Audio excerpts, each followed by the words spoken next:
For those keeping up, that is my dog barking at a dog out the window. Yep, that's what I go through every Sunday. Every Sunday.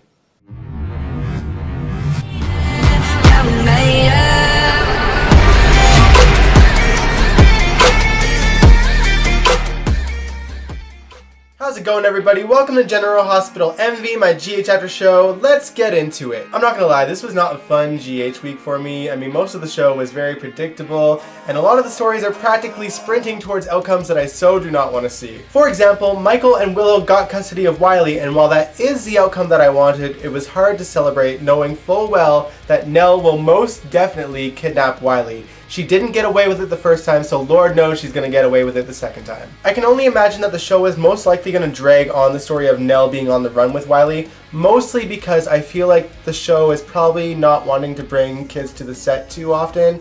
I mean, as you saw this week, Michael and Willow talked to an empty crib when talking to Wiley, so I think it's going to be a while before we actually see him again in person. Then continuing ride the wave of predictability, the Quartermain's blood, sweat, and tears with their company ELQ got uprooted by Valentin and a stupid, smug smirk.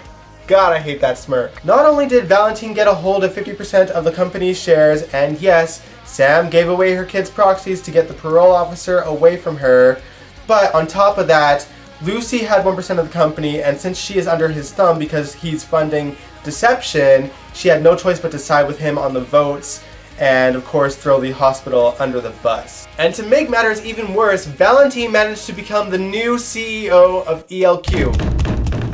I know, Edward, I'm pretty pissed about it too. Ned was so pissed, but mostly at Brooklyn for selling her shares to get out of her contract with Link. So pissed that he kicked her out of the house, Monica's house. Alan gave it to her. Olivia was not impressed with Ned's actions towards his daughter, and she made sure to track her down and get a hold of her and made sure that she had a roof over her head. Man, the thing that I've always loved about Olivia since she first came on is that she's such a mama bear, and she's fiercely protective of her family and the people that she cares about. And even though she has reasons to hate Brooklyn, she managed to set that aside to have her back, which I really appreciate. I'd love like an Aunt Liv situation in my family. I mean, don't get me wrong, I love my family, but there's no one as like, you know, hardcore as Olivia that's like, do you need anything? I got your back. Don't worry about it. No judgment. That would be so epic. Obviously, with everything going on with Dante, this situation is hitting Olivia pretty hard because she'd give anything to have her son under the same roof as her, and Ned just tossed her out over some company shenanigans. So of course she's pissed. I'm curious, are you guys Team Ned on this one or Team Brooklyn? Let me know in the comments below. Personally, I'm actually surprised that Brooklyn didn't bring up the fact that Ned straight up told her that sometimes he wishes that he could just do away with the company just so he can spend more time with his family.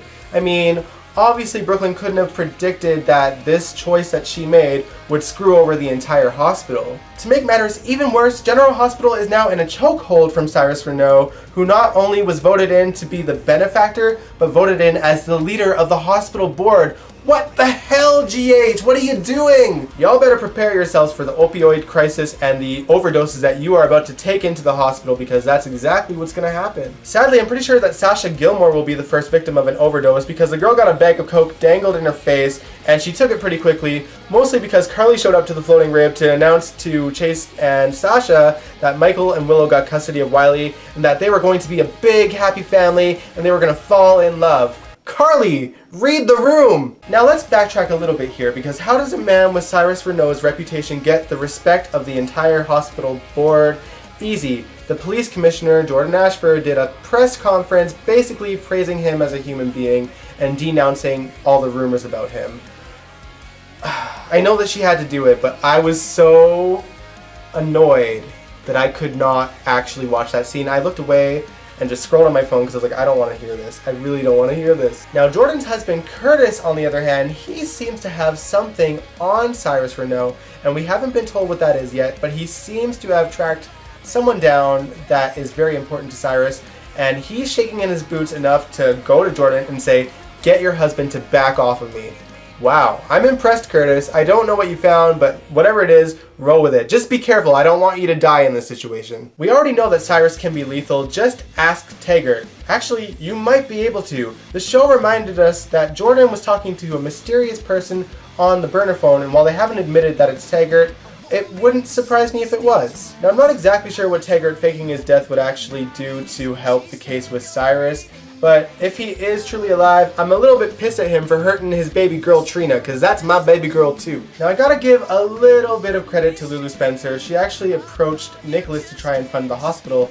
Sadly, it was too little too late, because of course it was. Speaking of Nicholas, he and Spencer seem to be on good terms again, and they are in cahoots with each other to try to get Ava to divorce him without losing their riches. Basically, Nicholas told Ava that Spencer refuses to have a relationship with his father unless he's also wealthy, and Ava might just feel guilty enough to divorce him without her riches. Naturally, Ava's thinking about her failed relationship with Kiki and how they didn't end on good terms, so she's hoping that she can give Nicholas and Spencer that bit of closure. Turns out that deep in that dark, dark soul, there is a tiny little heart. Now, all of this was actually happening on the night of Ava's portrait reveal. Elizabeth has been having a really hard time coping with the fact that Franco is capitalizing on his murdering artist past. Just so you know, Elizabeth, you are the one that married him despite knowing everything about his past. You knew that he used rape as a weapon against people you care about, you knew that he kidnapped your son at birth, and you married him anyway. So if you can't deal with the past now and you just want to sweep it under the rug, you're with the wrong man. Personally, I don't think, tumor or no tumor, I don't think I could be with a guy who used rape as a weapon, nor could I be with a guy who kidnapped my child. But you did it, Elizabeth, so own it. Now, Elizabeth had a conversation with Terry at the hospital. Yes, Terry, welcome back to GH. It's been ages. I don't think we've seen you since Oscar died. But yeah, they had a conversation, and she convinced Elizabeth to go and support her man, but it didn't last very long. Maxie freaked out about Franco's past and how he's capitalizing on it, and Elizabeth is like, you know what? She's right. I don't like this. But before she could leave, they were about to reveal the portrait, and they unveil it from behind the portrait. We don't see what happened, but clearly something happened to that portrait.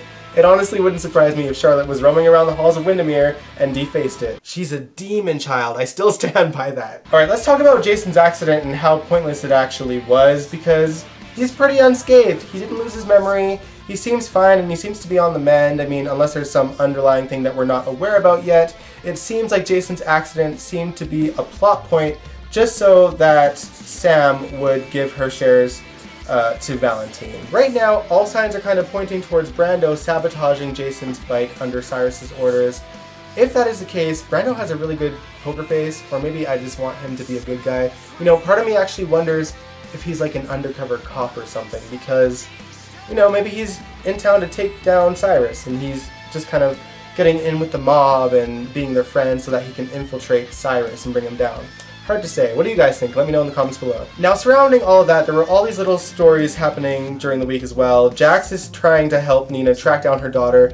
I really hope that there is a reasonable explanation that Nelle has the necklace and has had it since she was a child, because I did not sit through a year of her hating Willow for no reason for this bait and switch story. I do not want Nelle to be her daughter. What else? Mike. Mike is ready to go home, and by home he probably means, you know, to heaven, to be with the people he loves. I know I'm going to be a mess when Mike dies, inevitably. It's going to be so heartbreaking, but I'm living for it. I can't wait for it. What else? Maxie didn't tell Peter that she was pregnant yet, and Finn and Anna had a conversation about possibly bringing his father to the wedding. I mean, I don't really care about that. I just want Hayden back at this point. Anyway, next week is the nurses' ball. It's actually happening, you guys. It'll be interesting to see how they pull this off with all the social distancing measures and everything. I feel like they're gonna have to get really clever. I mean, Lucy is currently the town pariah again, so maybe no one will actually show up in the audience, and they can't probably do really big extravagant numbers, so who knows what we're gonna see. The promo didn't actually reveal a whole lot of performances or anything. I think we saw like a shot of a guitar, and that was it. Everyone else was not really dressed glamorous either. They're in these nurses' ball t-shirts. I'm excited. I'm intrigued by this. I want to know what's going to happen next week. But anyway, if you like this video, give it a big old thumbs up. Subscribe if you want to. And I will catch you guys next time. Peace out.